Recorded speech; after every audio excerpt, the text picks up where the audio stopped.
আজকে মুসুর ডাল দিয়ে একটা নতুন ধরনের রেসিপি বানিয়েছি। এটা আমার শাশুড়ির রেসিপি।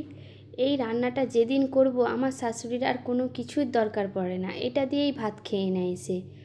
প্রথমে মুসুর ডালটাকে ভিজিয়ে নিয়ে রেখেছিলাম, তারপরে একটা মিক্সার গ্রাইন্ডারে মুসুর ডালটা ভালো করে বেটে নেব।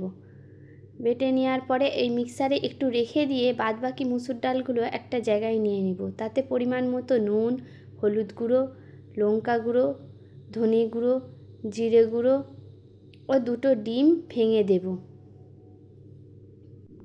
আচ্ছা, আপনারা বলুন তো, আপনারা এরকম রেসিপি কখনো বাড়িতে বানিয়েছেন? যদি বানিয়ে থাকেন তো কমেন্টে জানাবেন। তারপরে সব জিনিসগুলোকে একসাথে মিক্সড করে নিয়ে এবারে ফাটতে হবে। এখানে ভালো করে ফাটতে হবে। ফাটা যত ভালো হবে তবে বড়িটা নরম হবে, তা নাহলে শক্ত হয়ে যাবে। এরপর একটা হাঁড়িতে চিংড়ি মাছ আর পেঁয়াজ, এবারে মশলাগুলো তুলে দেব।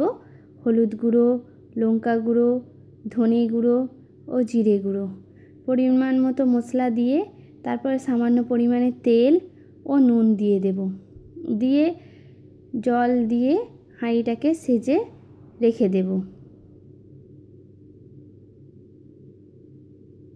গ্যাসে একটা কড়া চাপিয়ে তাতে সামান্য পরিমাণ তেল দিয়ে ওই ডাল বাটাটাকে ডুমো ডুমো বড়ির আকার করে তেলে ছেড়ে দেব।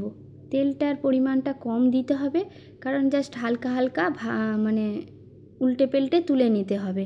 এখানে বেশি ভাজা ভাজা করা যাবে না, জাস্ট হালকা হালকা করে তুলে নিতে হবে। তারপরে সেই যে হাঁড়িতে মশলাটা সেজে রেখেছিলাম সেটাকে ভালো করে কষিয়ে নেব।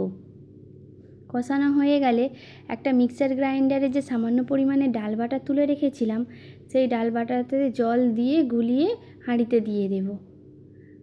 এবারে হাঁড়িতে দিয়ে পরিমাণ মতো জল দিয়ে দেব। দিয়ে জলটা ফুটে গেলে ওই বড়িগুলোকে তুলে দেব।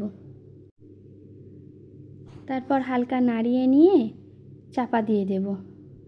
এবারে ঝোলটা হালকা যখন মাখো মাখো হয়ে আসবে তখন ধনে গুঁড়ো ও জিরে গুঁড়ো দিয়ে নামিয়ে নেব। বাড়িতে একবার বানিয়ে দেখবেন, খুবই স্বাদের হয়।